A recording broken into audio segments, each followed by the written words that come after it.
ഞാൻ കൗമാരപ്രായ കാലഘട്ടത്തിലൂടെ കടന്നുപോയ ഒരാളാണ്. അതോടൊപ്പം തന്നെ ഇപ്പം എന്റെ ഫാമിലിയിലാണെങ്കിലും ഞാൻ കാണുന്നുണ്ട്. എന്റെ മകൾ ഓൾമോസ്റ്റ് ഇപ്പം 9 ഇയേഴ്സ് ആവാറായി. അപ്പോൾ കൗമാരപ്രായ കാലഘട്ടം എന്ന് പറയുന്നത് വളരെ ഡിഫിക്കൽട്ട് ആയിട്ടുള്ള ഒരു കാലഘട്ടമാണല്ലേ. അപ്പം ഇത് കാണാൻ അല്ലെങ്കിൽ ഈ വീഡിയോ ഞാൻ തീർച്ചയായിട്ടും ഡെഡിക്കേറ്റ് ചെയ്യുന്നത് ഇപ്പൊ ആ ഒരു പ്രായത്തിലേക്ക് കാലെടുത്ത് വെച്ചിട്ടില്ല കുട്ടികളുടെ പാരന്റ്സിന് വേണ്ടിയിട്ടാട്ടോ. കാരണം നമ്മളിത് അറിഞ്ഞേ പറ്റുള്ളൂ. എൻ്റെ അടുത്ത് ഒന്ന് രണ്ട് പേര് ചോദിക്കുകയും ചെയ്തു അങ്ങനെയുള്ള കുട്ടികൾ നമ്മൾ എങ്ങനെ ഡീൽ ചെയ്യണം എന്നുള്ളത്. അപ്പം ഇതേവരെ ഞാൻ ആ ഒരു വീഡിയോ ഇട്ടിട്ടുണ്ടായിരുന്നില്ല. അപ്പൊ ഞാൻ വിചാരിച്ചു ഞാൻ പഠിച്ചതിനെ ബേസ് ചെയ്തിട്ട് അല്ലെങ്കിൽ ഞാനിപ്പോ ഡീൽ ചെയ്തിട്ടുള്ള കാര്യങ്ങളെ ബേസ് ചെയ്തിട്ട് നിങ്ങളുടെ അടുത്ത് എനിക്ക് അതിനെ പറ്റിയിട്ട് കുറച്ച് സംസാരിക്കാനുണ്ട് എന്നുള്ളത്. നമ്മൾ ഓരോരുത്തരും സ്റ്റക്ക് ആയി പോണ പാരന്റിങ്ങിൽ ഏറ്റവും കൂടുതൽ നമ്മൾ എല്ലാവരും ടെൻസ്ഡ് ആയി പോകുന്ന ഒരു കാലഘട്ടമാണ് കൗമാരപ്രായ കാലഘട്ടത്തിലുള്ള കുട്ടികളെ കൈകാര്യം ചെയ്യാന്നുള്ളത്. ഏകദേശം ഒരു 8 വയസ്സ് തൊട്ട് ഒരു 19 വയസ്സ് വരെയുള്ള കുഞ്ഞുങ്ങളും ഏകദേശം ഈ ഒരു കാലഘട്ടത്തിൽ പെടുന്നവരാണ്. നമ്മൾ തീർച്ചയായിട്ടും ഇവരുടെ പെട്ടെന്നുള്ള ഒരു ചേഞ്ച് കാരണം നമ്മൾ പാരന്റ്സിന് ചിലപ്പോൾ സങ്കടം വരും, ചിലപ്പോൾ വിഷമം വരും, ചിലപ്പം കരച്ചിൽ വരും, ചിലപ്പം ഇവർ ഞാൻ എങ്ങനെയാണ് ഡീൽ ചെയ്യേണ്ടത്, അല്ലെങ്കിൽ ഞാൻ ഒരു മോശം അമ്മയായതുകൊണ്ടാണോ അച്ഛനായതുകൊണ്ടാണോ എനിക്ക് ഡീൽ ചെയ്യാൻ പറ്റാത്തതെന്നൊക്കെ ഓർത്തിട്ട് വിഷമിച്ച് കരയുന്ന എത്രയോ പേരെ ഞാൻ കണ്ടിട്ടുണ്ട് കേട്ടോ. ഈ കൗമാരപ്രായ കാലഘട്ടം എന്ന് പറയുന്നത് കുഞ്ഞുങ്ങൾക്ക് ഒരു വലിയ ചേഞ്ച് സംഭവിക്കുന്ന ഒരു കാലഘട്ടമാണ്. നമ്മൾ ഏറ്റവും കൂടുതൽ സന്തോഷിക്കേണ്ടതും നമ്മൾ ഏറ്റവും കൂടുതൽ അവരെ ചേർത്ത് പിടിക്കേണ്ട ഒരു കാലഘട്ടമാണ്. ഈ ഒരു കാലഘട്ടത്തിലാണ് സ്വന്തം വ്യക്തിത്വത്തെ എങ്ങനെ മനസ്സിലാക്കി എടുക്കണം എന്ന് തുടങ്ങുന്ന ഒരു കാലഘട്ടമാണ്. ഓരോ കുട്ടിയും സ്വന്തം വ്യക്തിത്വത്തെ മനസ്സിലാക്കാൻ വേണ്ടിയിട്ട് എടുക്കുന്ന ഒരു പോരാട്ടമില്ലേ, അതാണ് ഈ കൗമാരപ്രായ കാലഘട്ടം എന്ന് പറയുന്നത്. അവർക്ക് ഒരുപാട് കൺഫ്യൂഷൻസ് ആണ്. ഇതുവരെ കുട്ടിയാണ്, ഒന്നിനെ പറ്റി ബോധേഡ് അല്ലാതെ അങ്ങനെ പോയിക്കൊണ്ടിരുന്ന കുട്ടികൾ പെട്ടെന്ന് ഒരുപാട് ഹോർമോണൽ ചേഞ്ചസ് അവരുടെ ലൈഫിൽ വരുന്നുണ്ട്. ഇതിന്റെ ഭാഗമായിട്ട് അവരുടെ സ്റ്റേജ് മാറുന്നുണ്ട്. നമുക്ക് എല്ലാവർക്കും അറിയാലോ, പുബേർട്ടി അതുപോലെ അവര് ഒരു ഉയർന്ന തലത്തിലേക്ക് എത്തുന്നത് അല്ലേ. ശാരീരികവും മാനസികമായിട്ടും അത് ആൺകുട്ടികൾക്കും പെൺകുട്ടികൾക്കും ഉണ്ട്. പെൺകുട്ടികൾ എന്ന് പറയുന്നത് ഒരു 8 വയസ്സ് തൊട്ട് 12 വയസ്സ് കാലഘട്ടത്തിലാണ് ഈ puberty ഒക്കെ കാരണം ഉണ്ടാവുന്നത്. അതുപോലെ ആൺകുട്ടികൾക്ക് ഒരു 13 ഇയേഴ്സ് തൊട്ടിട്ട് ഒരു 15 ഇയേഴ്സ് വരെയൊക്കെ ഈ ഒരു കാലഘട്ടം ഇങ്ങനെ വന്നുകൊണ്ടേയിരിക്കുന്നുണ്ട്. അത് ശാരീരികമായിട്ടുള്ള വളർച്ചയാണ് കേട്ടോ. ഞാൻ പറഞ്ഞല്ലോ കൗമാരപ്രായമായിട്ട് ഒരു 19 വയസ്സ് വരെ ഉണ്ട് കുട്ടികളിൽ. അപ്പം ഇതിനെ അവർക്ക് ഡീൽ ചെയ്യാൻ എങ്ങനെയാണെന്ന് അറിയുന്നില്ല. അവരുടെ ഹോർമോണൽ ചേഞ്ചസ് കാരണം എപ്പോഴും നമ്മൾ പൊതുവെ പെൺകുട്ടികളെ മാത്രമാണ് പറയാറ്. രണ്ട് കൂട്ടർക്കും ഒരുപോലെ ബാധകമായിട്ടുള്ള ഒരു കാലഘട്ടമാണ് കൗമാരപ്രായ കാലഘട്ടം. ഇത് ഹോർമോണൽ ചേഞ്ചസും കാര്യങ്ങളൊക്കെ കൊണ്ട് അവർക്ക് ദേഷ്യം, അതേപോലെ തന്നെ അവര് സ്വഭാവം അവർക്ക് എങ്ങനെയാണെന്ന് അവർക്ക് തന്നെ മനസ്സിലാവണില്ല. ചില സമയത്ത് ഒട്ടും അവര് സംസാരിക്കില്ല, alone ആയിട്ട് ഒറ്റയ്ക്ക് നടക്കാൻ ഇഷ്ടപ്പെടുന്നുണ്ടാവും. എന്ത് ചോദിച്ചാലും അതിന് തറുതലയായിരിക്കും ആൻസർ. എന്ത് പറഞ്ഞാലും അവർക്ക് അതിനെ ആക്സെപ്റ്റ് ചെയ്യാൻ പറ്റത്തില്ല. നമ്മൾ നല്ല രീതിയിൽ പറഞ്ഞാൽ പോലും ചിലപ്പോൾ അവർ കേൾക്കണം എന്നില്ല. ഇതൊക്കെ രീതിയിൽ അവരുടെ ഒരു മൈൻഡിൽ അവരെ ഒരു കൺഫ്യൂസ്ഡ് ആയിട്ട് പോയിക്കൊണ്ടിരിക്കുന്ന ഒരു കാലഘട്ടമാണ്. അപ്പൊ നമ്മൾ പാരന്റ്സിന് ഇത് ഭയങ്കര ഡിഫിക്കൽട്ട് ആയിട്ടുള്ള ഒരു സമയമാണ്. എങ്ങനെയാണ് അവരെ ഡീൽ ചെയ്യേണ്ടതെന്നൊക്കെ ഓർത്തിട്ട്. അപ്പൊ നമുക്ക് എന്താണ് കൗമാര പ്രായകാലത്തിൽ നമ്മുടെ മക്കളുടെ ലൈഫിൽ വന്നു പോകുന്നത് എന്ന് നമുക്ക് നോക്കാം. അപ്പൊ അത് നമ്മൾ മനസ്സിലാക്കുകയാണെങ്കിൽ നമുക്ക് അവരെ കുറച്ചും കൂടെ ചേർത്ത് പിടിക്കാം. ഇപ്പൊ ഇതിനൊക്കെ ഉപരി എനിക്ക് പറയാനുള്ളത്, നമ്മുടെ കുഞ്ഞുങ്ങൾക്ക് സെൽഫ് റെഗുലേഷൻ റൂട്ട് ക്ലിയർ ചെയ്ത് കൊടുക്കുകയാണെങ്കിൽ നമ്മുടെ കുട്ടികൾ എവിടെയും തെറ്റി പോവാതെ, അല്ലെങ്കിൽ നമ്മൾ ഈ ഒരു കാലഘട്ടം എന്ന് പറയുന്നത് നമ്മൾ വ്യക്തിത്വത്തെ മനസ്സിലാക്കുന്ന ഒരു കാലഘട്ടമാണെങ്കിൽ പോലും ഇതിനു വേണ്ടി അവർ ഓരോ കാര്യങ്ങൾ ഇങ്ങനെ ട്രൈ ചെയ്തുകൊണ്ടിരിക്കുമ്പോൾ അത് തെറ്റിലേക്കും പോവാം ശരിയിലേക്കും പോവാം. അപ്പൊ അവർക്കൊരു എന്താണ് അവരുടെ വികാരങ്ങളും കാര്യങ്ങളും മുന്നോട്ട് ഏത് രീതിയിലാണ് പോകേണ്ടത് എന്നുള്ള രീതിയിൽ അവരതിനെ നിയന്ത്രിക്കാൻ പഠിപ്പിക്കുക എന്നുള്ളതാണ് ശരിക്കും അച്ഛനമ്മമാര് ചെയ്യേണ്ട ഒരു കാര്യം. സെൽഫ് റെഗുലേഷൻ, അതിനൊരു റൂട്ട് ക്ലിയർ ചെയ്ത് കൊടുക്കുക എന്നുള്ളതാണ് വളരെ ഇമ്പോർട്ടന്റ്. അപ്പം എന്താണ് കൗമാരം, നിങ്ങൾ എങ്ങനെയാണ് കുട്ടികൾക്ക് ഉള്ളത് എന്നൊക്കെ ഞാൻ ഇതിലൂടെ പറഞ്ഞതിന് ശേഷം എങ്ങനെയാണ് ഈ സെൽഫ് റെഗുലേഷൻ റൂട്ട് ക്ലിയർ ചെയ്ത് കുഞ്ഞുങ്ങളിലേക്ക് എത്തിക്കാം എന്നുള്ളൊരു കാര്യം കൂടെ ഞാൻ ഇതിൽ പറയുന്നുണ്ട് കേട്ടോ. അപ്പൊ ഈ ഒരു പ്രായത്തിൽ നമ്മുടെ കുഞ്ഞുങ്ങൾക്ക് എന്തൊക്കെ ചേഞ്ചസ് ആ വരുന്നതെന്ന് ആദ്യം നോക്കാം. നിങ്ങൾക്കറിയാം, പെൺകുട്ടികളിലാകുമ്പോൾ നമ്മൾ മെൻസ്ട്രേഷൻ എന്ന് പറയുന്ന പീരീഡ്സ് കാര്യങ്ങൾ വരുന്നുണ്ട്. അതേപോലെ തന്നെ ബോയ്സിലും വളർച്ച വരുന്നുണ്ടല്ലേ. ഒരു പൗരത്വത്തിലേക്ക് ഒരു മെൻ എന്ന രീതിയിലേക്ക് മാറുന്ന രീതിയിലുള്ള ഹോർമോൺ ചേഞ്ചസ് വരുന്നുണ്ട്. അപ്പൊ ഇതിൽ അവർക്ക് ഒരുപാട് ചേഞ്ചസ് വരുന്നുണ്ട്. ഇത് ആലോചിച്ച് തന്നെ അവർ ഭയങ്കര സ്ട്രെസ്ഡ് ആയിരിക്കും. ഫിസിക്കലി ഭയങ്കര ബുദ്ധിമുട്ടുകൾ അവർ അനുഭവിക്കുന്നുണ്ടാവും. അത് നിങ്ങൾ ആദ്യം മനസ്സിലാക്കുക. അപ്പൊ അതിൻ്റെതായ ദേഷ്യം, അങ്ങനെ അതിൻ്റെതായ ആൻസൈറ്റി എന്താണ് സംഭവിക്കുന്നത് ഓർത്ത്, പ്രത്യേകിച്ചും ബോഡി ഷെയ്മിങ്സ് ഒക്കെ ഈ ഒരു പ്രായത്തിൽ അവർക്ക് വന്നു തുടങ്ങും. ചില കുട്ടികൾക്ക് ആൺകുട്ടികൾക്ക് മീശ മുളയ്ക്കുന്നത് വലിയ പ്രശ്നമാവും. ചിലപ്പോൾ ഒരു 7th 6th ഒക്കെ ആണെങ്കിൽ ചിലപ്പോൾ മീശ മുളയ്ക്കുന്നതായിരിക്കും പ്രശ്നം. കുറച്ച് കഴിഞ്ഞ് മീശ എന്താ ഇല്ലാത്തതെന്ന് ഫ്രണ്ട്സ് പറയുന്നതായിരിക്കും പ്രശ്നം. നമുക്കിപ്പോൾ പറയാൻ പറ്റില്ല അവരുടെ പ്രശ്നം എന്താന്നുള്ളത്. അതുപോലെ പെൺകുട്ടികൾക്ക് ഇപ്പൊ ബ്രസ്റ്റ് വളർച്ചയൊക്കെ ഉണ്ടാവും. ഇത് ഉണ്ടാകുന്നത് ചിലപ്പോൾ അവർക്ക് ഷെയ്മിങ് ആയിരിക്കും, ചിലപ്പോൾ എന്താ ഇല്ലാത്തതെന്ന് ഓർത്തിട്ടുള്ള വിഷമായിരിക്കും. ഇപ്പം ഉണ്ടാകുമ്പോൾ നമ്മളൊക്കെ പഠിക്കുന്ന കാലത്ത് നിങ്ങൾക്കൊക്കെ ഓർമ്മയുണ്ടാവുമായിരിക്കും, നമ്മൾ ഇങ്ങനെ കൂരി കടന്നു തുടങ്ങും. ബിക്കോസ് ഇങ്ങനെ ഒരു വളർച്ച നമ്മുടെ ശരീരത്തിലേക്ക് നമുക്ക് അത് ആക്സെപ്റ്റ് ചെയ്യാൻ കുറച്ച് ബുദ്ധിമുട്ടുകളുണ്ട്. ചിലപ്പോൾ എല്ലാവർക്കും നല്ല ഷേപ്പ് ആയിട്ടല്ല ശരീര വടിവുണ്ടല്ലോ, എനിക്ക് എന്തുകൊണ്ട് ഇല്ലാത്ത എന്നോർത്തിട്ടില്ലായിരിക്കും. അവരുടെ ഉള്ളിലെ പ്രശ്നങ്ങൾ അത് അവർക്ക് മാത്രമാണ്. അപ്പം അതൊക്കെ നിങ്ങൾ ചിന്തിക്കുക. അവർ പെട്ടെന്ന് ദേഷ്യം പിടിക്കുന്നുണ്ടെങ്കിൽ അവരുടെ ഉള്ളിൽ ഒരുപാട് കാര്യങ്ങൾ ഇങ്ങനെ കടന്നു പോകുന്നുണ്ട്. ഹോർമോൺസ് പറഞ്ഞാൽ ചെറിയൊരു സംഭവം ഒന്നല്ല. നമ്മളെല്ലാവരും പറയാറില്ലേ, നമ്മളെല്ലാവരും സ്ത്രീകളാണെങ്കിലും പുരുഷന്മാരാണെങ്കിലും ഹോർമോൺ ചേഞ്ച് കൊണ്ട് മ്യൂഡ് സ്വിങ്സിങ് അല്ലെങ്കിൽ കാര്യങ്ങൾ ഉണ്ടാകുന്നുണ്ട്. അപ്പം ഇവർക്ക് ഹോർമോണിന്റെ ഒരുപാട് വ്യത്യാസങ്ങൾ കടന്നു വരുന്ന സമയത്ത് ഇവർക്ക് എത്രമാത്രം അത് ഇവർക്ക് സ്ട്രെസ്ഫുൾ ആയിരിക്കും അല്ലേ. ഭയങ്കരമായിട്ട് ആൻസൈറ്റി ഒക്കെ കൂട്ടുന്നുണ്ട് കുട്ടികൾക്ക്. കാരണം എന്താണ് സംഭവിക്കാൻ പോണേന്നൊക്കെ ഓർത്തിട്ടുള്ള ടെൻഷൻസും കാര്യങ്ങളൊക്കെ.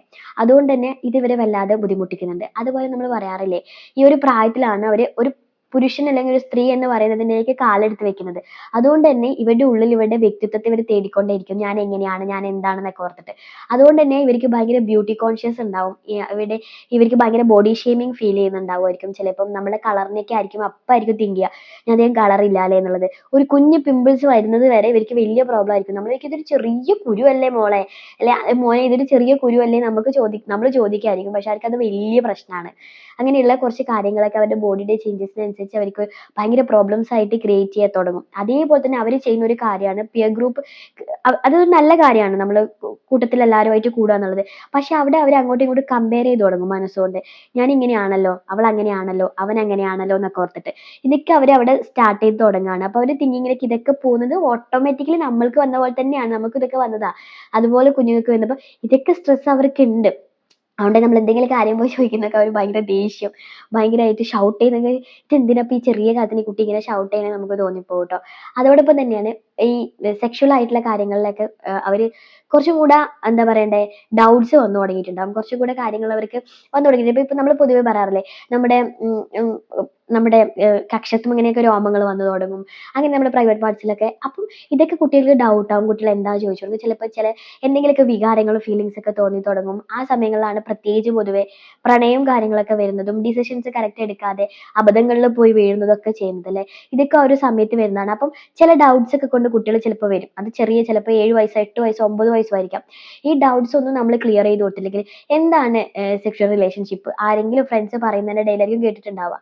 എന്താന്ന് വന്ന് ചോദിക്കുമ്പോൾ അതൊന്നും അറിയേണ്ട പ്രായത്തില്ല അപ്പോൾ എന്ന് പറയുമ്പോൾ ഇന്നത്തെ മക്കളുടെ കയ്യിൽ നമ്മുടെ ഡിജിറ്റൽ ലോകമാണ്. എങ്ങനെയെങ്കിലും പഠിക്കുന്ന കാര്യത്തിന് വേണ്ടിയിട്ടെങ്കിലും അമ്മയുടെ കയ്യിന്നോ അച്ഛൻ്റെ കയ്യിന്നോ ഫോൺ വാങ്ങിയിട്ട് അതിലൊന്ന് സെർച്ച് ചെയ്യുക. സെർച്ച് ചെയ്യുമ്പോൾ എന്തായിരിക്കും വരിക, നിങ്ങൾ തന്നെ ചിന്തിച്ചു നോക്ക്, എന്തായിരിക്കും വരിക അല്ലേ.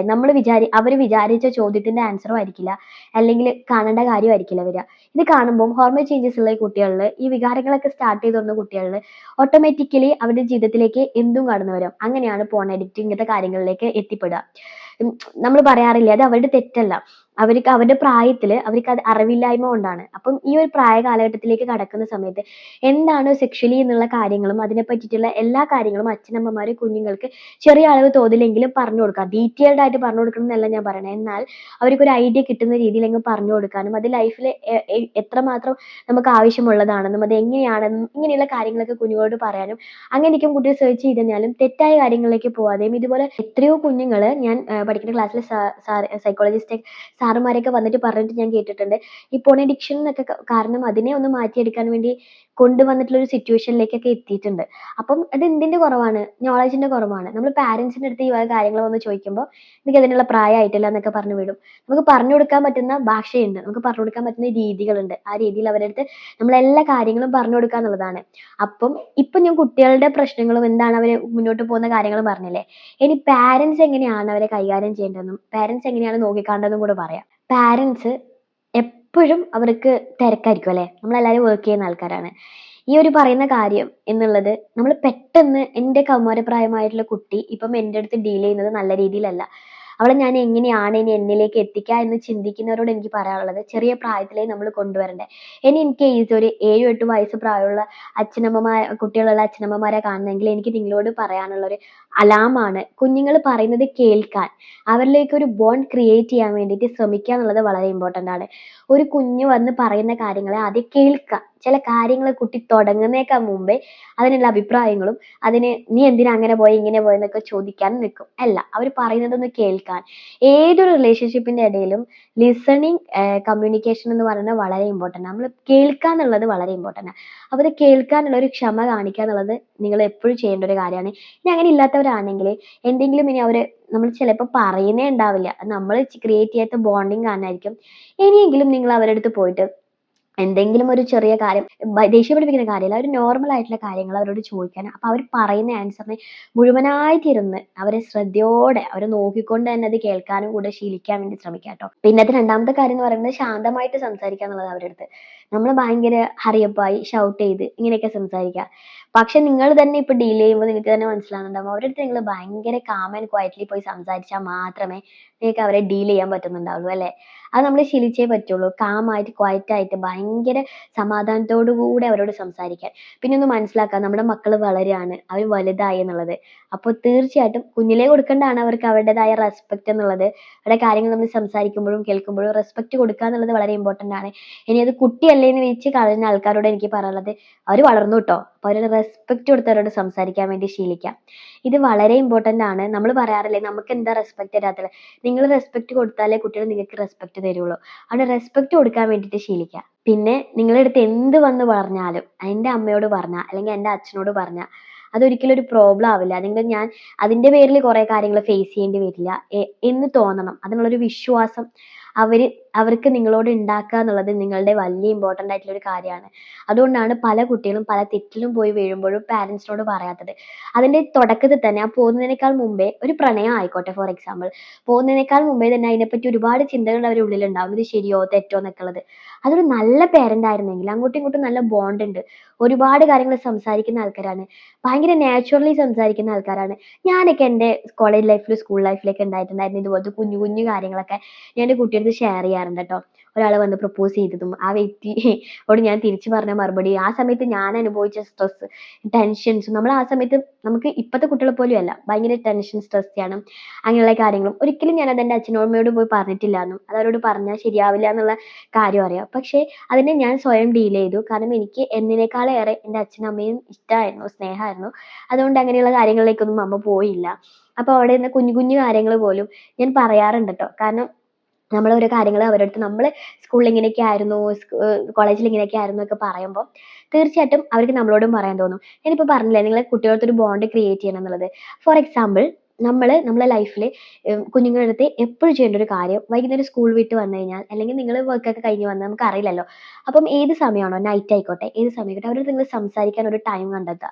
അതിൽ കൂടുതലും ആദ്യം നിങ്ങളെ ലൈഫിനെ പറ്റി പറയാം. ഇന്നത്തെ ദിവസം ബസ്സിൽ പോയപ്പോൾ അങ്ങനെ ഉണ്ടായിരുന്നു മോളെ, അല്ലെങ്കിൽ ഇന്ന് കൊളീഗ്സ് ഇങ്ങനെയൊക്കെ പറഞ്ഞു, അങ്ങനെ നമുക്ക് പറയാൻ പറ്റുന്ന കാര്യങ്ങളൊക്കെ അവരുടെ അടുത്ത് ഇങ്ങനെ ഷെയർ ചെയ്യുക. ഓട്ടോമാറ്റിക്കലി അവരും നമ്മുടെ അടുത്ത് ഷെയർ ചെയ്ത് തുടങ്ങും. നിങ്ങളൊരു ഫ്രണ്ട് ആക്കുക, അല്ലെങ്കിൽ നിങ്ങൾക്കെല്ലാം സംസാരിക്കാനുള്ള ഒരാളാക്കുക. നിങ്ങളുടെ ഭയങ്കര ഡിഫിക്കൽട്ട് ആയിട്ടുള്ള കാര്യങ്ങളോ വലിയ വലിയ കാര്യങ്ങളൊന്നും കുഞ്ഞുങ്ങളോട് പറയണമെന്നല്ല. നിങ്ങൾ നിങ്ങളുടേതായ കാര്യങ്ങൾ അവരോട് പറഞ്ഞു തുടങ്ങുമ്പോൾ ഓട്ടോമാറ്റിക്കലി അവർ അവരുടേതായ കാര്യങ്ങൾ നിങ്ങൾക്ക് പറഞ്ഞു തുടങ്ങും. അതുകൊണ്ട് തന്നെ ആ ഒരു ബോണ്ട് ക്രിയേറ്റ് ചെയ്യുക എന്നുള്ളത് വളരെ ഇമ്പോർട്ടൻ്റ് ആണ്. ഈ ഒരു വിശ്വാസം എൻ്റെ അമ്മയോട് എല്ലാം പറയാം, എൻ്റെ അച്ഛനോട് എല്ലാം പറയാം എന്നുള്ളൊരു വിശ്വാസം ഒരു കുഞ്ഞിനുണ്ടെങ്കിൽ, അഡോൾസൻസ് ആയിട്ടുള്ള ഒരു കുഞ്ഞിനുണ്ടെങ്കിൽ തീർച്ചയായിട്ടും ആ കുട്ടി വഴിതെറ്റി പോവില്ല കേട്ടോ. ആ കുട്ടി എല്ലാ കാര്യങ്ങളും നിങ്ങളുടെ വന്ന് ഷെയർ ചെയ്യും. എന്താണ് അതിൻ്റെ സൊല്യൂഷൻസ് കണ്ടെത്താൻ വേണ്ടി ഒരിക്കലും സൊല്യൂഷൻസ് അതുപോലെ പറഞ്ഞു കൊടുക്കണം എന്ന് ഞാൻ പറയില്ല. എന്താണ് കണ്ടെത്തേണ്ടത് എന്നുള്ളത് ഒരു വഴി പറഞ്ഞു കൊടുക്കാൻ നിങ്ങളെ എപ്പോഴും ഒരു വഴികാട്ടിയായിട്ട് കുട്ടികൾ എപ്പോഴും കൂടെ ചേർക്കുകയും ചെയ്യും ട്ടോ. ഈ ഒരു കാര്യം കൗമാരപ്രായത്തിലുള്ള കുട്ടി പ്രായം തൊട്ട് നിങ്ങൾ ചെയ്യേണ്ട ഒരു കാര്യമാണ്. നിങ്ങൾ എന്തൊക്കെ ചെയ്യാൻ പാടില്ല എന്നുള്ളത് പറയാം ട്ടോ. നിങ്ങൾ മറ്റുള്ള കുട്ടികളായിട്ട് കമ്പയർ ചെയ്യുന്നുണ്ടെങ്കിൽ അത് ചെയ്യരുത്. അത് ചെറിയ പ്രായം തൊട്ടേ ചെയ്യരുത്. ഇനി ഇൻ കേസ് അങ്ങനെ ചെയ്തു വരുന്നവരാണെങ്കിൽ ഈ പ്രായത്തിൽ അവർ കുറച്ചും കൂടെ മെച്യൂർഡ് ആയി അവരവരുടെ വ്യക്തിത്വത്തെ അന്വേഷിച്ചുകൊണ്ടേ ഇരിക്കാൻ തുടങ്ങി. ഞാൻ എന്താണ്, ഞാൻ എന്താകണം, ഞാൻ എങ്ങനെ ആയിരിക്കണം, ഞാൻ ഇങ്ങനെയാണോ, ഞാൻ ഇങ്ങനെ ശരിയാണോ, ഇങ്ങനെയൊക്കെ അവർ ചോദിച്ചു തുടങ്ങുന്ന ഒരു പ്രായത്തിൽ മറ്റൊരു കുട്ടിയായിട്ട് കമ്പയർ ചെയ്യുമ്പോൾ അത് അവരെ ഭയങ്കരമായിട്ട് ബാധിക്കും.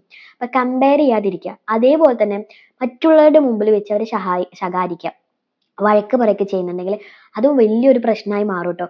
അവര് സ്വന്തം വ്യക്തിത്വം എന്ന് പറയുന്ന ഒരു സംഭവത്തിലേക്ക് എത്തിപ്പെട്ടിട്ടിരിക്കുകയാണ്. ഇപ്പൊ നമ്മളൊരാള് പുറത്ത് നിന്ന് ഷൗട്ട് ചെയ്യുമ്പോൾ അത് നമുക്ക് എന്താ ഫീൽ ചെയ്യുക, നമ്മൾ അവരോട് എന്താ പറയാ, നീ ഇത്ര ആൾക്കാരെ മുമ്പ് നമ്മൾ ഇങ്ങനെ ചെയ്യണം, ഞാനൊരു പക്വത എത്തിയൊരു മനുഷ്യനല്ലേ, എന്നിങ്ങനെ മറ്റുള്ളവരും ഇൻസൾട്ട് ചെയ്യണോ എന്ന് ചോദിക്കുന്നില്ലേ, അതേപോലെ തന്നെ അവരായിട്ടുണ്ട്. അതുകൊണ്ട് തന്നെ മറ്റുള്ളവരെ മുമ്പിൽ വെച്ച് ചായ, വീട്ടിൻ്റെ അകത്താണെങ്കിൽ പോലും നമ്മൾ ഈ ഗ്രാൻഡ് പാരൻസിന്റെ മുമ്പിലാണെങ്കിൽ എന്തിനു മുമ്പിലാണെങ്കിൽ പോലും ചിലപ്പോൾ അവർക്ക് അതൊരു ഭയങ്കര ഷെയിമിങ് ആയി തോന്നും. അപ്പൊ മറ്റുള്ളവരെ മുമ്പിൽ ശകാരിക്കാതിരിക്കാൻ വേണ്ടി ശ്രമിക്കുക കേട്ടോ. പിന്നെ നമ്മൾ കുഞ്ഞു പ്രായത്തിൽ അതെടുത്തു ഇതെടുത്തു എടുത്ത് വെച്ചില്ല, ഒരു ചെറിയ ചെറിയ കാര്യങ്ങൾക്ക് കുട്ടികളെ ശകാരിക്കുകയും ഷൗട്ട് ചെയ്യുന്നുണ്ടാവും. അതുപോലെ ഇനി കൗമാരപ്രായക്കാരായി കഴിഞ്ഞിട്ടുണ്ടെങ്കിൽ അവരങ്ങനെ ഡീൽ ചെയ്യാൻ ശ്രമിക്കരുത്, കുട്ടിയിലേ ചെയ്യരുത്. ഇനി നിങ്ങൾക്ക് അങ്ങനെ ഒരു ശീലം ഉണ്ടായിരുന്നെങ്കിൽ നിങ്ങൾ മനസ്സിലാക്കുക നിങ്ങളുടെ കുട്ടികൾ വളർന്നു എന്നുള്ളതും. ചെറിയ ചെറിയ കാര്യങ്ങൾക്ക് ശകാരിക്കാൻ പോവാതിരിക്കുക. ചെയ്യുന്ന തെറ്റാണെങ്കിൽ ഇറ്റ്സ് റോങ് അല്ലേ, എന്ന് ചോദിക്കാൻ വേണമെങ്കിൽ അത് ശകാരിക്കാതിരിക്കാൻ വേണ്ടി ശ്രമിക്കാം. അത് അവർക്ക് തന്നെ അവര് ചില കുഞ്ഞുങ്ങൾ പറയാറുണ്ട്, വെറുതെ ഒരു കാര്യമില്ലാത്ത കാര്യത്തിനൊക്കെ വെറുതെ ശകാരിക്കും. ഭക്ഷണം കഴിച്ചിട്ട് പാത്രം അങ്ങ് കൊണ്ടുവച്ചില്ലെങ്കിൽ പറയാലോ, നമ്മളത് പാത്രം എടുത്ത് കൊണ്ടുവയ്ക്കും. നമ്മളത് ചെറുതിലേ ശീലിപ്പിച്ചാണെങ്കിൽ അവരത് ചെയ്യും. പിന്നെ കുഞ്ഞു കുഞ്ഞു മൈന്യൂട്ടായിട്ടുള്ള കാര്യങ്ങൾ എടുത്ത് ശകാരിക്കാതിരിക്കുക. പിന്നെ അവര് ഒരു വലിയ കുട്ടികളായി, അപ്പം അവർക്ക് ഒരുപാട് ചോയ്സസ് ഉണ്ടാവും. അവര് ഡ്രസ്സ് ആയിക്കോട്ടെ, അവരുടേതായിട്ടുള്ള കളികളൊക്കെ മാറിയിട്ടുണ്ടാവും, അവരുടേതായ തിങ്കിങ് ഒക്കെ മാറിയിട്ടുണ്ടാവും. അപ്പൊ അവരുടേതായ നമ്മൾ ഈ ചെറിയ കുട്ടികളെ പോലെ തന്നെ ഇപ്പോഴും അതൊക്കെ ചെയ്യുക, അങ്ങനെയൊക്കെ ആക്കുന്നൊക്കെ പറഞ്ഞിട്ട് പിന്നാലെ നടന്നവരെ അതൊക്കെ ചെയ്യിപ്പിക്കുക, ശകാരിക്കുക, അതിന്റെ ഒന്നും ആവശ്യമില്ല. കുഞ്ഞുങ്ങൾ വളർന്നു തുടങ്ങി. അപ്പം നിങ്ങൾ മനസ്സിലാക്കാൻ നമ്മുടെ കുട്ടികൾ വളർന്നു. അപ്പൊ ആ രീതിയിൽ അവരെ നമ്മൾ ഡീൽ ചെയ്യേണ്ട സമയമായി എന്ന് ചിന്തിക്കുക.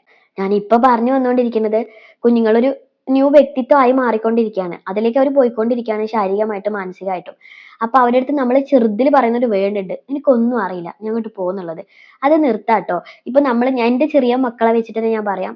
ഞാനും ഹസ്ബൻഡ് സംസാരിക്കുമ്പോൾ, വീട്ടുകാർ സംസാരിക്കുമ്പോഴാണെങ്കിലും വന്ന് ചോദിക്കും, എന്താ പറയണേ, എന്താ പറയണേ. അപ്പം ചിലപ്പോൾ ചീത്ത പറഞ്ഞിട്ട് എല്ലാവരും ആയിക്കോട്ടോ, ഇന്ന് എനിക്ക് പറയേണ്ട പ്രായമായിട്ടില്ല, എല്ലാം അറിയണം ഈ കുട്ടിക്ക് എന്ന് പറഞ്ഞിട്ട്. അപ്പം നമ്മൾ കുഞ്ഞുങ്ങളെ ഇങ്ങനെ വന്ന് ചെറുതിലേ വന്ന് ചോദിക്കുമ്പോഴാണെങ്കിലും നമുക്കിപ്പോൾ പറയാൻ പറ്റാണെങ്കിൽ പറയും, പിന്നെ പറഞ്ഞുതരാട്ടോ പോടുന്ന് പറയും. നമുക്കിപ്പോൾ നമ്മൾ ഭയങ്കര ഡിസ്കസിലിരിക്കുകയാണെങ്കിൽ, ഇല്ലെങ്കിൽ നമുക്ക് എന്തെങ്കിലും പറയാൻ പറ്റുന്ന കാര്യമാണെങ്കിൽ ആദ്യം നമ്മളിപ്പം അപ്പത്തവിടെ ചക്ക വീണു അതിനെപ്പറ്റി പറഞ്ഞതാ, എന്താ പറഞ്ഞെന്നുള്ള കാര്യം ആ പറഞ്ഞ കാര്യം അങ്ങോട്ട് പറയാം.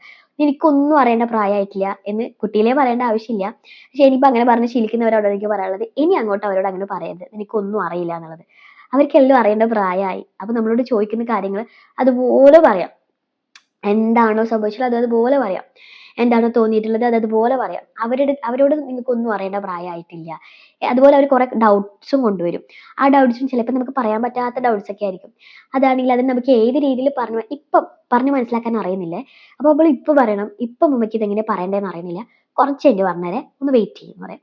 എന്നിട്ട് നമുക്ക് സെർച്ച് ചെയ്യാം. ഒരുപാട് സൈക്കോളജിസ്റ്റും ഒരുപാട് കൗൺസിലേഴ്സും ഒക്കെ നമ്മളെ പോലെ ഇങ്ങനെ പറഞ്ഞിട്ടുണ്ടാവും ഒരുപാട് കാര്യങ്ങൾ, എങ്ങനെയാണ് കുട്ടികളുടെ സംസാരിക്കേണ്ടതെന്നൊക്കെ. അത് മനസ്സിലാക്കിയിട്ട് പോയിട്ട് ആ കാര്യം അതുപോലെ പറയാൻ വേണ്ടിയിട്ട് ശ്രമിക്കാം. ഇനി ഇതിന്റെ കൂടെ തന്നെ ഏറ്റവും കൂടുതൽ പറയേണ്ട ഒരു പോയിന്റ് സോഷ്യൽ മീഡിയ. ഇതിന്റെ യൂസിങ് എന്താണെന്നും എങ്ങനെയാണെന്നുള്ള കാര്യങ്ങൾ കൂടെ എനിക്ക് നിങ്ങളോട് പറയണമെന്നുണ്ട്. നമ്മുടെ കുഞ്ഞുങ്ങൾക്ക് മൊബൈൽ ഫോൺ കൊടുക്കണ്ട എന്ന് പറഞ്ഞിട്ട് കാര്യമില്ല, അവരുടെ പ്രായം അതാണ്. പക്ഷെ അത് കൊടുക്കാം. ആ കൊടുക്കുന്നതിന് റൂൾസ് ആൻഡ് റെഗുലേഷൻസ് നിങ്ങൾ ക്രിയേറ്റ് ചെയ്യാം.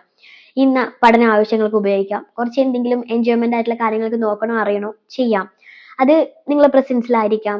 അങ്ങനെയുള്ള കാര്യങ്ങളെ ക്രിയേറ്റ് ചെയ്യാൻ വേണ്ടി ശ്രമിക്കുക. അതോടൊപ്പം നിങ്ങൾ അവർക്ക് പറഞ്ഞു കൊടുക്കേണ്ടതെന്ന് അറിയോ, എന്താണ് സോഷ്യൽ മീഡിയ, ഇതിൽ നിങ്ങൾ അതിലേക്ക് പോയി കഴിഞ്ഞാൽ എന്തൊക്കെ സംഭവിക്കാം, എന്തൊക്കെ സംഭവിക്കാതിരിക്കാം, ഇതെന്തൊക്കെ ഗുണങ്ങളുണ്ട്, ഈ ഒരു രീതിയിൽ നിങ്ങൾ കൊണ്ടുപോവാണെങ്കിൽ അത് നിങ്ങളെ എന്തൊക്കെ രീതിയിൽ ബാധിക്കാം, ഈ രീതിയിലൊക്കെ നിങ്ങൾ പറഞ്ഞു കൊടുക്കാം. ഇപ്പൊ നമ്മൾ കുഞ്ഞുങ്ങളെ ഇപ്പം ഒരു +2 ഒക്കെ കഴിഞ്ഞ കുട്ടികളാണെങ്കിൽ അവർ ഏറ്റവും കൂടുതൽ അടുത്തൊരു കോളേജ് ലൈഫിലേക്ക് പോകുമ്പോൾ അനുഭവിക്കുന്ന ഒരു കാര്യമാണ് ബുള്ളിങ് അല്ലേ. ഒരു പ്രായത്തിൽ എല്ലാ കുട്ടികളും അനുഭവിച്ചിരുന്ന ഒരു കാര്യമാണ് ബുള്ളിങ്. നമ്മളെല്ലാവരും കഴിഞ്ഞൊരു കാര്യമാണ്. അതിൽ ഇന്ന് ഏറ്റവും കൂടുതൽ സൈബർ ബുള്ളിങ് ആണ് പറയുന്നത്. ഇപ്പൊ നമ്മൾ റീൽസ് ക്രിയേറ്റ് ചെയ്യുന്ന കുട്ടികളായിരിക്കാം, അല്ലെങ്കിൽ എന്തെങ്കിലും കാര്യങ്ങൾ കുഞ്ഞു കുഞ്ഞു ഇൻഫർമേഷൻസ് ക്രിയേറ്റ് ചെയ്തിരുന്ന കുട്ടികൾക്ക് അതിലും അവർക്ക് വരുന്ന ഒരുപാട് കമന്റ്സും കാര്യങ്ങളും റിയാക്ഷൻസ് ഒക്കെ ഉണ്ടാവും. ഇതിനെങ്ങനെ ഡീൽ ചെയ്യണം, ഇതിനെങ്ങനെ നിങ്ങൾ മനസ്സിലാക്കണം, അല്ലെങ്കിൽ ഇതൊക്കെ നിങ്ങളുടെ ലൈഫിൽ വേണോ വേണ്ടയോ എന്ന് ചിന്തിക്കാനും, ഇതിനൊക്കെ എത്രത്തോളം പ്രസക്തി ഉണ്ടെന്നും, സോഷ്യൽ മീഡിയ എന്ന് പറയുന്നത് എന്താണെന്നും. അത് ഡിജിറ്റൽ വേൾഡ് ആണ് ഇനി അങ്ങോട്ട് വരുന്നത്. നമ്മൾ കുഞ്ഞുങ്ങളെ റെസ്ട്രിക്ട് ചെയ്തിട്ട് കാര്യമില്ല. ഒരുപാട് കാര്യങ്ങൾ, ഒരുപാട് സ്കിൽസ് കുട്ടികൾക്ക് പഠിച്ചെടുക്കാനുണ്ടാവും ഡിജിറ്റൽ ആയിട്ടുള്ള. അതിനൊന്നും നമുക്ക് റെസ്ട്രിക്ട് ചെയ്തിട്ട് കാര്യമില്ല. അപ്പൊ അവർക്ക് നമ്മൾ അതിന് ഉള്ള ഒരു അവെയർ കൊടുക്കുക, എപ്പോഴും ഒരു ശ്രദ്ധ കൊടുക്കുക. എന്താണ് ഇവർ ഇതിനെ കൊണ്ട് യൂസ് ചെയ്യുന്നത്, അത് ഉപയോഗിച്ചിട്ട് അവരുടെ സ്വകാര്യതയിൽ പോയി കയറി എന്താണ് ചുഴ്ന്ന് നോക്കരുത്. അത് ഞാൻ പറഞ്ഞ ആദ്യമേ ഒരു ബോണ്ട് ക്രിയേറ്റ് ചെയ്യുക എന്നുള്ളത്. അല്ലാതെ എന്ത് നോക്കി എന്ത് നോക്കിയില്ല എന്നൊക്കെ നമ്മൾ സെർച്ച് ചെയ്യാൻ പോകുമ്പോൾ ഡെഫിനറ്റ്ലി കുട്ടികൾ ഭയങ്കര ഇന്റലിജന്റ് ആയിട്ടുള്ള ഒരു പ്രായ കാലഘട്ടം അവർക്ക് മനസ്സിലാവും. നമ്മുടെ അച്ഛനമ്മ നമ്മളെ സംശയിക്കുന്നുണ്ട്, നമ്മളെ ഇതൊക്കെ നോക്കുന്നുണ്ട് എന്നൊക്കെ ഉള്ളത്. അതുകൊണ്ട് ബോണ്ട് ക്രിയേറ്റ് ചെയ്യുക. അവര് നോക്കുന്നതും ചെയ്യുന്ന നമ്മളിങ്ങനെ കാഷ്വലി പോകുന്ന സമയത്ത് നമ്മൾ നോക്കിയാലും അവർക്ക് പ്രശ്നമില്ലാത്ത സിറ്റുവേഷൻസ് ഉണ്ടാക്കിയെടുക്കുക. അവരുമായിട്ട് അത് സംസാരിക്കുക. നമ്മുടെ പാസ്റ്റിനെ വെച്ചിട്ടും സംസാരിക്കാം. നമുക്ക് ഒരുപാട് റിലേഷൻഷിപ്സ് ഉണ്ടായിട്ടുണ്ടാവാം, ഇല്ലെങ്കിൽ നമ്മുടെ ലൈഫിൽ ഒരുപാട് ഇതുപോലത്തെ കാര്യങ്ങൾ വന്നപ്പോൾ നമ്മൾ അതിനെ എങ്ങനെ ഡീൽ ചെയ്തു എന്ന് പറഞ്ഞിട്ടുള്ള കാര്യങ്ങൾ ഉണ്ടായിരിക്കാം. ഇതൊക്കെ റാൻഡംലി നമുക്ക് ഒരു കാര്യക്കുട്ടി ചെയ്തുകൊണ്ടിരിക്കുമ്പോൾ പോയിട്ട് പറയുമ്പോൾ അത് നമ്മൾ ഡൗട്ട് ചെയ്ത പോലെ അല്ല. നമ്മൾക്കൊരു ഇരുന്ന് സംസാരിക്കുന്ന ഒരു നല്ലൊരു സമയം ഉണ്ടാവണം, അല്ലെങ്കിൽ ഒരു ക്വാളിറ്റി ടൈം ഉണ്ടാവണം. ആ സമയങ്ങളിൽ നമ്മൾ അങ്ങോട്ടും ഇങ്ങോട്ടും ഷെയർ ചെയ്യാം. അപ്പോൾ ഓട്ടോമാറ്റിക്കലി ഈ സോഷ്യൽ മീഡിയ എന്ന് പറയുന്ന കാര്യം ഉപയോഗിക്കുന്നത് നല്ലതൊക്കെ തന്നെ, അതിനെങ്ങനെയാണ് ഞാൻ നല്ല രീതിയിൽ കൊണ്ടുപോകേണ്ടത് എന്നുള്ള ഒരു അവെയർ കുട്ടികളിൽ ഉണ്ടാവും. അത് പാരൻസിന്റെ കയ്യിലിരിക്കുന്ന കേട്ടോ. നിങ്ങൾ മനസ്സിലാക്കണം, പിയർ ഗ്രൂപ്പ് എന്ന് പറയുന്നത് ഒരു ഫ്രണ്ട് സർക്കിൾ തന്നെ ഉണ്ടാവും. എല്ലാവരും ഒരുപോലത്തെ കുട്ടികളായിരിക്കില്ല. ഒരുപാട് വഴിതെറ്റിയ കാര്യങ്ങളിലേക്ക് പോവാം. നമുക്ക് എവിടെയും റെസ്ട്രിക്റ്റ് ചെയ്യാൻ പറ്റില്ല. നമ്മൾ കുഞ്ഞുങ്ങളെ അവിടെ പോരുത് ഇവിടെ പോരുത് ഒന്നും പറ്റില്ല. അപ്പൊ അതുകൊണ്ട് തന്നെ നമ്മുടെ കുഞ്ഞിന്റെ ഉള്ളിൽ അതിനൊരു നമ്മുടെ കുഞ്ഞിന്റെ ഉള്ളിൽ അതിനൊരു ഇങ്ങനെ പോകാൻ പാടില്ല, ഇത് റോങ് ആണ് അല്ലെങ്കിൽ ഇത് റൈറ്റ് ആണ് എന്ന് മനസ്സിലാക്കാൻ പാകത്തിന് അവരുടെ ആ ഒരു മാനസിക വളർച്ച ഉണ്ടാക്കുക എന്നുള്ളതാണ് പാരന്റ്സിന്റെ ഏറ്റവും ഇമ്പോർട്ടന്റ് ആയിട്ടുള്ള കാര്യം. ഇതിപ്പോ പാരന്റ്സിനോട് നിങ്ങൾ എങ്ങനെയൊക്കെ ആയിരിക്കണം എന്നൊക്കെയല്ലേ ഞാൻ പറഞ്ഞത്. ഇനി നമ്മുടെ കുഞ്ഞുങ്ങൾ ഈ ഒരു കാലഘട്ടത്തിൽ പോകുമ്പോൾ ഒരുപാട് കാര്യങ്ങൾ അവർ ഫേസ് ചെയ്യുന്നുണ്ട്. അപ്പൊ അവരിൽ ഒരുപാട് ചേഞ്ചസ് ഉണ്ടാവും ട്ടോ. ആ ചേഞ്ചസ് എന്തൊക്കെയാന്ന് പറയാം. ഇപ്പം അവര് പെട്ടെന്ന് എപ്പോഴും ദേഷ്യാണ്. ചെറിയ കാര്യം പറഞ്ഞാലും ദേഷ്യാണ്. അതോടൊപ്പം തന്നെ അവര് പഠനത്തിൽ പിന്നോക്കത്തിലിരിക്കുകയാണ്. കൂടുതൽ മൊബൈൽ ഫോൺ യൂസിങ് കൂടിക്കൊണ്ടിരിക്കുകയാണ്. അതേപോലെ തന്നെ ഉറക്കമില്ല, ഭക്ഷണക്കുറവ് കാണിക്കുക, ഒന്നിനും ഒരു ഉത്സാഹമില്ല, എന്തോ ഒരു ചിന്തയിലിരിക്കുക. ഇങ്ങനെയൊക്കെയാണ് കുഞ്ഞുങ്ങൾ ഡീൽ ചെയ്ത് പോകുന്നതെങ്കിൽ തീർച്ചയായിട്ടും നിങ്ങൾക്ക് നമുക്കിപ്പം എല്ലാവിടെയും അവൈലബിൾ ആണ്. കൗൺസിലേഴ്സ് ആയിക്കോട്ടെ, സൈക്കോളജിസ്റ്റ് ആയിക്കോട്ടെ. ഒന്ന് വെറുതെ അവരുമായിട്ടൊന്ന് സംസാരിക്കാൻ, എന്തോ ഒന്ന് ഉള്ളിൽ കിടക്കുന്നുണ്ടാവും. അതൊരു പക്ഷെ അനുഭവിച്ചതായിരിക്കാം, അല്ലെങ്കിൽ കേട്ടതായിരിക്കാം, അല്ലെങ്കിൽ എന്തെങ്കിലും ഒന്ന് ക്ലിയർ ആയിരുന്നില്ല. എന്തോ ഒരു ഡൗട്ട്സ് ഉള്ളിൽ കൂടെ പോകുന്നുണ്ട്. അതിനെ ക്ലിയർ ചെയ്യാൻ കുട്ടിക്ക് പറ്റുന്നില്ല. അതായിരിക്കാം കുട്ടി ആ ഒരു രീതിയിൽ ഇങ്ങനെ മൂടിയായി പോയിക്കൊണ്ടിരിക്കുന്നത്. നമ്മൾ ട്രൈ ചെയ്ത് നോക്കുക. കുഞ്ഞിനെ മാറ്റാൻ പറ്റുന്നില്ലെങ്കിൽ ഇതുപോലത്തെ വിദഗ്ധരുമായിട്ട് ഒരു സഹായം നേടുന്നത് വളരെ നല്ല കാര്യാട്ടോ. അപ്പൊ ഇപ്പം ലാസ്റ്റ് എനിക്ക് പറയാനുള്ളത്, കൗമാരപ്രായ കാലഘട്ടം, അഡോൾസൻസ് എന്ന് പറയുന്നത് ഒരു വലിയ പ്രശ്നമല്ല. അതൊരു വളർച്ചയുടെ ഒരു കാലഘട്ടമാണ്. അത് നമ്മൾ പറയാറില്ലേ, ചൈൽഡും ആ കാര്യങ്ങളൊക്കെ കഴിഞ്ഞ് ഒരു വ്യക്തിത്വത്തെ രൂപീകരിച്ചെടുക്കാനായിട്ട് ഫിസിക്കലി ആൻഡ് മാനസികമായിട്ട് അവരിൽ വരുന്ന മാറ്റങ്ങളുടെ ഭാഗമായിട്ട് ഒരു കൺഫ്യൂഷൻസ് നമ്മൾ പറയാറില്ലേ, നമ്മളിപ്പം ചില സ്ഥലങ്ങളിലേക്ക് പോകുമ്പോൾ നമ്മൾ സ്മൂത്ത് ആയിട്ട് നടന്നു പോയി, പിന്നെ മലയും പുഴയൊക്കെ ഉണ്ട്, അത് കടക്കണം. അത് കടക്കണമെങ്കിൽ നമുക്ക് കുറച്ച് ഡിഫിക്കൽട്ടീസ് ഉണ്ടാവില്ലേ? അതേപോലെ കുറച്ച് ഡിഫിക്കൽട്ടീസ് ഉണ്ടാവും. എങ്ങനെയാണ് മാനസികമായിട്ടൊരു ഒരു വ്യക്തിത്വം രൂപീകരിക്കുമ്പോൾ അതിനൊക്കെ കാര്യങ്ങൾ ഒരു ക്ലിയർ ആയിട്ട് അറിയണ്ടേ? അതേപോലെ ശാരീരികമായിട്ടുള്ള മാറ്റങ്ങളും നിങ്ങൾ അറിയുന്നുണ്ടല്ലോ അല്ലെ? അപ്പം അങ്ങനെയുള്ള കാര്യങ്ങൾ വരുമ്പോഴും ഇത് രണ്ടിനെയും അവർക്ക് നല്ല രീതിയിൽ കൊണ്ടുപോകണം. അപ്പൊ നല്ല ചിന്തകളിലൂടെ മുന്നോട്ട് പോകണം. അപ്പൊ ആ ഒരു കൺഫ്യൂഷൻസിന്റെ ഒരു കാലഘട്ടമാണ്. അപ്പൊ നല്ലൊരു ഗൈഡ് പാരന്റ്സിന്റെ ഭാഗത്തു നിന്നുണ്ടെങ്കിലും അവർക്ക് നിങ്ങൾ ചേർത്ത് പിടിക്കുക, നിങ്ങൾ അവരോട് ഒരുപാട് സംസാരിക്കുക, വളരെ ബോണ്ടായിട്ട് നിങ്ങളുടെ റിലേഷൻഷിപ്പ് എന്ന് പറയുന്നത് അമ്മയും മോളെയും കണ്ട ഫ്രണ്ട്സ് ആണെന്ന് പറയാം, അല്ലെങ്കിൽ അച്ഛനെയും മക്കളെയും കണ്ടു കഴിഞ്ഞാൽ അവർ ഭയങ്കര ഫ്രണ്ട്സ് ആണെന്ന് പറയാന്ന് പറയില്ലേ? അപ്പം അങ്ങനെ ഒരു ക്രിയേഷൻസ് നിങ്ങളുടെ ഒരു ഫാമിലിയിൽ ഉണ്ടെങ്കിൽ ഇതൊരു കാലഘട്ടമേ അല്ല, ഇത് നോർമൽ ഒരു ലൈഫാണ്. ആ ഒരു ബോണ്ടിങ്ങും കാര്യങ്ങളും ഇല്ലാത്തതുകൊണ്ടും രണ്ട് പ്രായ കാലഘട്ടത്തിന്റെ ആ ചേഞ്ച് ഒക്കെ വരുമ്പോഴാണ് ഇതൊരു ബിഗ് പ്രോബ്ലം ഫാമിലിയിലായി വരുന്നത്. അപ്പൊ നിങ്ങളൊന്ന് കുറച്ച് അവരിലേക്ക് താഴാൻ വേണ്ടി ശ്രമിക്കുക. അവരുടെ ഈ ഒരു ഡിഫിക്കൽട്ടി സമയത്ത് അവരൊന്ന് സഹായിക്കുക, ഒന്ന് സപ്പോർട്ട് ചെയ്യുക, അവരെ കൂടെ ഒന്ന് നിൽക്കുക. അപ്പൊ ഓട്ടോമാറ്റിക്കലി ഇത് ഇങ്ങനെ നോർമൽ ഡേ പോലെ, നോർമൽ വർഷങ്ങൾ പോലെ അങ്ങനെ കടന്നു പോകും ട്ടോ. പലരുടെയും ലൈഫിൽ, നമ്മുടെയൊക്കെ ലൈഫിൽ ഉണ്ടായതാണ്. നമ്മളൊക്കെ ഒരുപാട് കാര്യങ്ങൾ ഗോ ത്രൂ ചെയ്ത് വന്ന ആൾക്കാരാണല്ലേ. അപ്പം നമ്മൾ പലപ്പോഴും ബോഡി ഷേമിങ് കുറെ അനുഭവിച്ചിട്ടുണ്ടാവും. ഇതൊക്കെ മനസ്സിൽ വെച്ച് വെച്ച് വെച്ച് വിഷമിച്ച് വന്ന ആൾക്കാരാണ്. ഇവർക്ക് അതിനെ ഡീൽ ചെയ്യാൻ നമുക്ക് പറഞ്ഞു കൊടുക്കാവുന്ന കാര്യങ്ങളല്ലേ ഉള്ളൂ. അപ്പം അതിനെ പറ്റിയുള്ള കുഞ്ഞു കുഞ്ഞു ടോക്സ് ഒക്കെ വീട്ടിൽ കൊണ്ടുവരാം. ഡൈനിങ് ടേബിളിൽ ഇരിക്കുന്ന സമയത്ത് ഒരുപാട് നല്ല നല്ല കാര്യങ്ങൾ സംസാരിക്കാമല്ലോ പാരന്റ്സിന്. അവരെയും ഇൻവോൾവ് ചെയ്യുക ഈ വക കാര്യങ്ങൾ. ഓട്ടോമാറ്റിക്കലി ഇങ്ങനെ നല്ല നല്ല അവയർനെസ് അവരുടെ ഇടയിലേക്ക് കൊണ്ടുവരുമ്പോൾ അവർക്ക് ഇതൊരു ഡിഫിക്കൽട്ട് ഇത് ഫീൽ ചെയ്യില്ല. അങ്ങനെ ക്രിയേറ്റ് ചെയ്യാൻ വേണ്ടിയിട്ട് ഫാമിലിന്റെ അകത്ത് അങ്ങനെ ഒരു ക്രിയേഷൻസ് കൊണ്ടുവരാൻ വേണ്ടിയിട്ട് ശ്രമിക്കാം ട്ടോ. ഇനി ഞാൻ ആദ്യം പറഞ്ഞിട്ടുണ്ടായിരുന്നു സെൽഫ് റെഗുലേഷൻസ് ഇതാക്കണം. സെൽഫ് റെഗുലേഷൻസ് എന്ന് പറഞ്ഞാൽ എന്താ? അവരുടെ മാനസിക ശാരീരികമായിട്ടുള്ള വളർച്ചാ കാലഘട്ടത്തിൽ അവർക്ക് ഒരുപാട് ഇമോഷൻസ് ഉണ്ടാവും. ഈ ഇമോഷൻസിനെ കൺട്രോൾ ചെയ്യാൻ അവർക്ക് പറ്റുക എന്നുള്ളതാണ് പറയുന്നത്. പലപ്പോഴും ചില സമയത്ത് അവർക്ക് അവരെന്നെ അറിയാതെ അവർ പൊട്ടിത്തെറിക്കുന്നുണ്ടാവും, ദേഷ്യപ്പെടുന്നുണ്ടാവും. പിന്നെ ദേഷ്യപ്പെട്ട് കഴിയുമ്പോൾ അവർക്ക് തോന്നും, അയ്യോ ഞാൻ തന്നെ ദേഷ്യപ്പെട്ടെ എന്നുള്ളത്. അത് നമ്മൾ ഈ പറഞ്ഞ പോലെ ഒരു കാലഘട്ടത്തിന്റെ പ്രശ്നമാണ്. അപ്പം നമ്മളൊരു കാര്യത്തിൽ ഇറങ്ങിത്തിരിക്കുമ്പം അതിനെ നമ്മൾ വളരെ സമന്വയത്തോടുകൂടെ, അല്ലെങ്കിൽ അതിനെ നമ്മൾ കുറച്ചും കൂടെ പോസിറ്റീവായിട്ട് തിങ്ക് ചെയ്തിട്ട് ഡീൽ ചെയ്യും മോളെ എന്ന് പറഞ്ഞു കൊടുക്കാൻ, അതിനെയാണ് ഈ സെൽഫ് റെഗുലേഷൻസ് എന്ന് പറയുന്നത്. അതിലൊക്കെ ദേഷ്യം വരുന്ന സമയത്ത് കണ്ണും മൂക്കില്ലാത്ത രീതിയിൽ സംസാരിക്കൂലേ, അച്ഛനോടാണോ അമ്മയോടോ എന്ന് പറഞ്ഞാൽ അവിടെ അത്രയും ഹേർട്ട് ആവും. അപ്പം നമ്മൾ ഒരാളോട് സംസാരിക്കുമ്പോൾ അവരെ വേദനിപ്പിക്കാതെ സംസാരിക്കാൻ ശീലിപ്പിക്കാം. അവർ ചിലപ്പം ഒന്നോ രണ്ടോ പ്രാവശ്യം പൊട്ടിത്തെറിക്കുമ്പോൾ അവരോട് പറയാം, നിങ്ങൾക്ക് എന്തെങ്കിലും പറയാനുണ്ടെങ്കിൽ അത് റെസ്പെക്ട്ഫുള്ളി പറയാൻ ശീലിക്കുക. ദേഷ്യം വരുമ്പോൾ പൊട്ടിത്തെറിക്കാതെ അവരുടെ ദേഷ്യത്തെ അവർ എക്സ്പ്രസ് ചെയ്തോട്ടെ. പക്ഷെ അതിനെ എങ്ങനെ കൺട്രോൾ ചെയ്യണം, ഒരു സഭ്യമായ ഭാഷയിൽ സഭ്യമായ രീതിയിൽ അതിനെ എങ്ങനെ നിങ്ങൾക്ക് മറ്റുള്ളവരുടെ അടുത്ത് കാണിക്കാം, ആ ഒരു രീതിയിലേക്ക് മാറ്റിക്കൊണ്ടുവരാൻ വേണ്ടി ശ്രമിക്കുക. ഇപ്പം എക്സാം ഉണ്ടെങ്കിൽ പോലും മൊബൈൽ അഡിക്ഷൻസ് ഒക്കെ ഉള്ള കുട്ടികളാണെങ്കിൽ, അല്ലെങ്കിൽ മൊബൈലൊക്കെ എല്ലാം യൂസ് ചെയ്യുന്നുണ്ടെങ്കിലും ഒരു എക്സാം ആവുമ്പോൾ നമ്മളുടെ ലൈഫിന് ഒരു ചേഞ്ചസ് കൊണ്ടുവരണം അല്ലേ. നമ്മുടെ ഈ മൊബൈലിനോടുള്ള കൂടുതൽ നോട്ടം കുറച്ച് എനിക്ക് പഠിക്കണം, അങ്ങനെയൊക്കെയുള്ള രീതി നമ്മുടെ വികാരങ്ങളെ നമ്മുടെ പെരുമാറ്റത്തിനനുസരിച്ച്, നമ്മുടെ അവസരങ്ങൾക്കനുസരിച്ച് നമ്മൾ മാറ്റണം. ഇല്ലെങ്കിൽ നമ്മൾ ലൈഫിൽ സീറോയിലേക്ക് എത്തും എന്ന് മനസ്സിലാക്കി കൊടുക്കുക. നമ്മൾക്ക് ചിലപ്പോൾ നമ്മൾ നോർമലായിട്ട് എപ്പോഴും ഫോൺ നോക്കുന്നത്, പക്ഷേ എക്സാം ആകുമ്പോൾ മൊബൈൽ ഫോൺ കുറച്ച് സമയം മാറ്റി വെക്കണം എന്നുള്ളൊരു ചിന്ത, ഇങ്ങനെയുള്ള കാര്യങ്ങളൊക്കെ. അതേപോലെ ചില കുഞ്ഞുങ്ങളുണ്ടാവാം, നമുക്ക് പ്രണയം തോന്നാം, മറ്റുള്ളവരുടെ സ്നേഹം, ഇഷ്ടവും ലവ് ഒക്കെ തോന്നാം, പക്ഷെ ഒരു അട്രാക്ഷൻസ് മറ്റുള്ളവരടുത്ത് ഒരു തോന്നലാവാം, അല്ലെങ്കിൽ അതെന്താണെന്ന് മനസ്സിലാക്കാനും ഈ ഒരു പ്രായ കാലഘട്ടത്തിൽ ഇതിൻ്റെ ആവശ്യകത ഉണ്ടോ എന്നുള്ളതും, ഇങ്ങനെയുള്ള കാര്യങ്ങൾ, നമ്മളെ വികാരങ്ങളും നമ്മുടെ ജീവിത രീതികളും തമ്മിൽ നമ്മൾ കുറേ കാര്യങ്ങൾ നോക്കിയും കണ്ടുമാണ് ചെയ്യേണ്ടത്. അല്ലാതെ നമ്മൾക്ക് തോന്നുന്ന വികാരം നമ്മൾ എടുത്ത് ചാടി ചെയ്യാതെ നമ്മളിതിന് കുറച്ച് റെഗുലേഷൻസ് നമുക്ക് ഉണ്ടാവണം എന്നുള്ളത്. അത് കുഞ്ഞുങ്ങൾക്ക് മനസ്സിലാക്കി കൊടുക്കാൻ വേണ്ടി ഇതൊക്കെ പാരൻസിൻ്റെ കയ്യിലാണ്. അവർ ആ രീതിയിൽ ചിന്തിക്കണമെങ്കിൽ, ആ ഒരു തോട്ട് പ്രോസസ്സിങ് ആ രീതിയിൽ പോകണമെങ്കിൽ നമ്മളുടെ ഇടയിൽ നല്ല കമ്മ്യൂണിക്കേഷൻസ് ഉണ്ടാവണം. അങ്ങനെ നമ്മൾ എന്താണോ ഇപ്പോൾ ഒരു പ്രണയാഭ്യർത്ഥന വന്നിട്ടുണ്ടെങ്കിൽ ഞാൻ എങ്ങനെ അതിനെ ഡീൽ ചെയ്യണം എന്നുള്ള ഒരു സെൽഫ് റെഗുലേഷൻ കുട്ടിയുടെ ഉള്ളിൽ ഉണ്ടാവണം. അതെനിക്കിപ്പോൾ ആവശ്യമുള്ളതാണോ, ഇത് എൻ്റെ ലൈഫിൽ ഇത് നല്ല രീതിയിൽ പോകുന്നത്, അവർക്ക് വികാരം ഉണ്ടാവും. ചിലപ്പോൾ ആ വ്യക്തിയെ കാണുമ്പോൾ ഒരു അട്രാക്ഷൻ തോന്നാം, ഇഷ്ടം തോന്നാം, സ്നേഹം തോന്നാം, അത് ഒരു ഹോർമോണൽ ചേഞ്ച് ആണ്. പക്ഷേ ഇതിൻ്റെ ലൈഫിനെ, എനിക്കിത് വന്നാൽ എൻ്റെ പഠനത്തെ ബാധിക്കുമോ, അല്ലെങ്കിൽ ഇതിൻ്റെ ലൈഫിനെ ബാധിക്കുമോ, ഇതെനിക്ക് ആപ്റ്റ് ആയിട്ടുള്ള കാര്യമാണ്, ഇതിപ്പോൾ ഞാൻ എടുക്കേണ്ട ഒരു കാര്യമാണോ, ഈ ഒരു ഡിസിഷൻ ഇപ്പം എനിക്ക് കൊണ്ടുവരേണ്ട ആവശ്യമുണ്ടോ, ഇങ്ങനെയുള്ള കാര്യങ്ങൾ ചിന്തിക്കാനും അതിനെ രണ്ടിനെയും അവരുടെ വികാരത്തെയും അവരുടെ ആ തോട്ട് പ്രോസസ്സിങ്ങിനെയും കൂടെ ചേർത്തിട്ട് അവർക്ക് ഒരു ഡിസിഷൻ എടുക്കാനുള്ള പാകത്തിന് അവരെ വളർത്തിയെടുക്കുക. അതോടൊപ്പം തന്നെയാണ് ദേഷ്യമൊക്കെ വരുന്ന സമയത്തും മറ്റൊരുത്ത് ബിഹേവ് ചെയ്യുന്നത് ഈ ഒരു രീതിയിൽ ഞാൻ ബിഹേവ് ചെയ്ത്, അവർക്ക് അത് കഴിഞ്ഞ് കഴിയുമ്പോൾ മനസ്സിലാവും ഞാൻ ഇച്ചിരി ഓവർ ആയിപ്പോയല്ലോ എന്നുള്ളത്. പക്ഷെ അതിനെ അവർ മനസ്സിലാക്കി കൊടുക്കുക, ഈ ഒരു രീതിയിലല്ല റിയാക്ട് ചെയ്യേണ്ടത്, ബഹുമാനത്തോടുകൂടെ നിന്റെ ഇഷ്ടങ്ങളെ അല്ലെങ്കിൽ അനിഷ്ടങ്ങളെ എനിക്ക് പറയാം എന്നുള്ള രീതിയിലുള്ള ഒരു മാറ്റങ്ങൾ അവരിൽ പറഞ്ഞ് മനസ്സിലാക്കി കൊടുക്കാനും അതോടൊപ്പം നിങ്ങൾ ജീവിതത്തിൽ കാണിച്ചു കൊടുക്കുമ്പോൾ കേട്ടോ. നിങ്ങൾക്കൊരു ദേഷ്യം വന്ന് പൊട്ടിത്തെറിച്ച് വീട്ടിലെ എല്ലാ സാധനങ്ങളും വലിച്ചു ചാടുന്ന ഒരു പാരന്റ് ആണെങ്കിൽ കുട്ടി അങ്ങനെ തന്നെ ബിഹേവ് ചെയ്യുക. അപ്പം ആ ഒരു ഇത് നിങ്ങൾ കാണിച്ചു കൊടുക്കുകയും ചെയ്യുക. നിങ്ങളുടെ ദൈനംദിന ജീവിതത്തിൽ എപ്പോഴും അവരും ഫാമിലി ആയിട്ടുള്ള ടോക്കിൽ നിങ്ങൾ നല്ല നല്ല ഇതുപോലത്തെ തോട്ട്സും കാര്യങ്ങളും കൊണ്ടുവരാനും ശ്രമിക്കുക. ഈ ഒരു കാലഘട്ടത്തിൽ ഈ ഒരു കാര്യം സെൽഫ് റെഗുലേഷൻസ് നല്ല രീതിയിൽ കൊണ്ടുപോകാൻ പറ്റുന്ന ഒരു കുഞ്ഞാണെങ്കിൽ ആ കുട്ടി എവിടെയും വഴിതെറ്റി പോകത്തില്ല. ആ കുട്ടിയുടെ ഡിസിഷൻസ് ഒക്കെ വളരെ പക്ക കറക്റ്റ് ഉള്ളതായിരിക്കും. അതുകൊണ്ട് തന്നെ കുഞ്ഞുങ്ങളെ അങ്ങനെ വളർത്തിയെടുക്കാൻ വേണ്ടിയിട്ട് പ്രയത്നിക്കുക. അപ്പോൾ തീർച്ചയായിട്ടും നിങ്ങൾക്കതൊരു ഇൻഫർമേറ്റീവ് ആയിട്ടുള്ള വീഡിയോ ആയിരിക്കും എന്ന് വിചാരിക്കുന്നു. ഇഷ്ടമാണെങ്കിൽ ലൈക്ക് ചെയ്യാനും അതോടൊപ്പം തന്നെ സബ്സ്ക്രൈബ് ചെയ്യാനും മറക്കരുത്.